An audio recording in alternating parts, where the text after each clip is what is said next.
Well, I think for one thing, we should be taught that my child should not, the first thing a black child learns is that her ancestors were slaves. I think if we're going to teach them about their history, because the first thing that you put to your child... Jordan, is this making sense to you? You're a person of color. You teach in the public school system. I don't get it. It's more of an issue of curriculum than anything. Because, yes, I'm a product of public education as well, and I do understand what you're saying, though.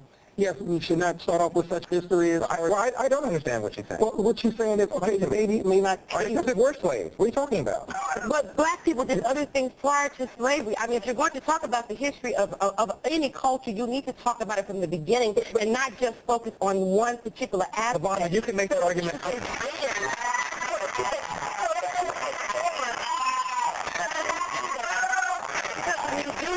The child himself, the self-esteem is very, very negatively affected by that fact. And I think that education is supposed to help to improve the self-esteem. Black kids have more self-esteem based on tests than white kids do. No. Nothing to do. Yes, they do. When I'm talking about self-esteem, I'm talking about love of self, love of understanding of who you are, where you came from, what your foundation is. And I did not teach my child the first thing that black people ever did on this planet was be slaves. Are you saying public school systems and teachers are racist? I think that yes. I think that the system at a certain level does teach racism and bigotry, because you have people within that system who are racist. You have people within that system who are bigoted. You have teachers who... You haven't said anything in like 5 minutes. You still there? What's your answer to what you just now said? Well, I would say the that... school system, you talked about the inner city system that you're in right now in San Francisco. You said it was diverse and all that stuff. She says that, as far as she's concerned, black kids and other minorities are not getting the proper education. We have an incredible superintendent in our district who is taking schools that serve predominantly African-American children, and she's turning them into these dream schools, like I was saying earlier, where the community comes together and says, this is what we want for our children. So when you have the community designing the schools for their children within the public school system, I don't think that you would get the same situation that you have now. I am not saying that I think there are public institutions and private institutions in America that are racist. And I think that we need to work to weed that out. And the question again becomes how many schools that you are talking about, how many schools do we actually have in this country that actually do what you say? The majority of schools, that I work in the Long Beach Unified Public School District as an aide as well. And I can tell you that I can go to a school in Palos Verdes and they've got the state-of-the-art computer lab, they've got all the resources you need. But if I go over to the west side, to Stevenson's Middle School, they are not going to have the state-of-the-art computer lab. They're not going to have the same resources. And that is based because the system itself was not designed to accommodate the people that it is now serving. That's because in Jordan, you tell me if I'm wrong. It's because of all the bureaucracy that you have in public education. This is a finance issue. Hers is an argument of curriculum issues. Hers is an argument of, well, we're not allowing the students to take such courses. Well, her child should have taken a Black History Club. And she can supplement the child's education. You're there. If you feel they're not getting the right kind of education, then you can provide any material. That's all I was saying. For my child to be educated, I want my child to be educated in a manner that I believe that's going to be conducive and make him a better human being. It's not about the test score for me. When my child finishes their education, I want them to be a critically thinking, caring human being. Well, in order for us to do that, to have our children be critical thinkers, to be educated, creative, thinking outside of the box, not just little bubbles, then we all need to work to adequately fund public education and dismantle No Child Left Behind. Okay, I agree with that. Because No Child Left Behind has done nothing but create standards that children cannot reach and teachers cannot meet because the resources are not there. And George Bush needs to fund it fully. That's what needs to happen.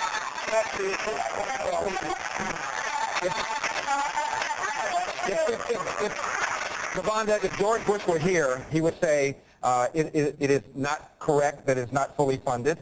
No Child Left Behind does, in fact, have standards, and what it says is if kids don't meet those standards, you're supposed to set aside a certain amount of your education money to provide tutoring for those children, and many of our inner-city school districts are simply not doing what they're supposed to do. Is it well educated pool? Because what happens is you can get a whole district of thousands of kids, and because 5 kids didn't perform well on the test, the whole district is punished. It pits people against each other. Well, there shouldn't be any standards then.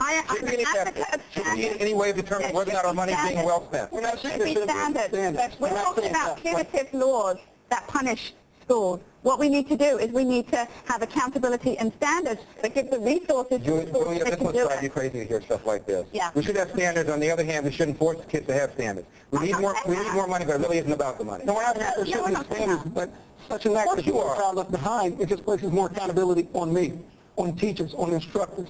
Now, when we're talking about these testing, when we're talking about the testing, we're talking about the standards. See, now, there's, once again, the comparison between private schools and public schools.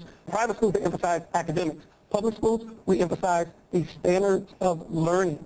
We emphasize testing. Now, we're not saying we should totally do away with placing requirements on testing for these children. Sure, they have to complete a certain amount of testing before they graduate. However, what we're saying is such an act like No Child Left Behind, it places more pressure on the teachers and not the students. But Jordan, the point is, when you graduate from high school and you have a diploma, you should be able to read, write, and compute at 12th grade level. Of course. And when you can't and when you don't, there's something fundamentally wrong. Of course there is. Of course there is. That too. All right, let's take a break. We come back. You'll hear an inspiring story about a young lady who entered the public school system without being able to speak English. But with hard work and the desire to succeed, she not only graduated from one of the most prestigious universities in America, but she did so with honors. Don't go away. We will be right back.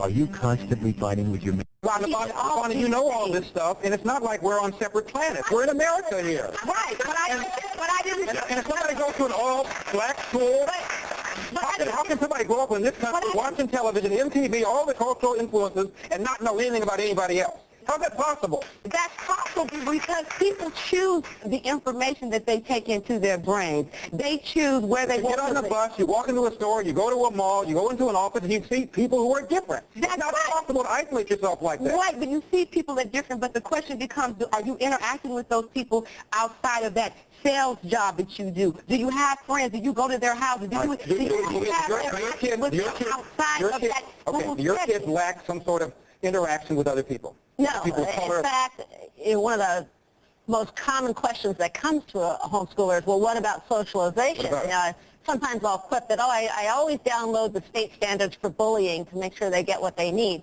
But the fact...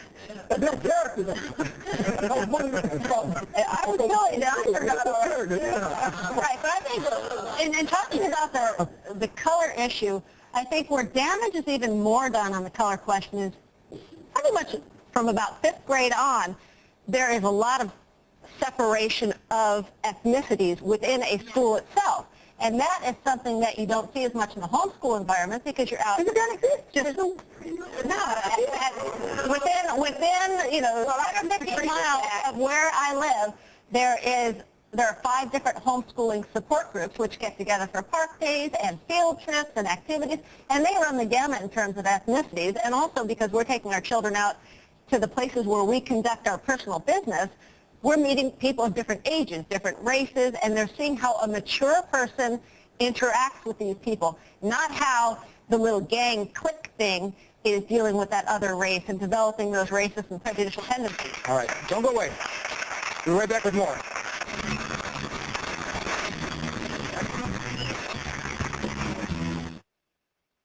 Look at the picture, put it into context. Well, Carlos, let me come to you now. Is that an excuse?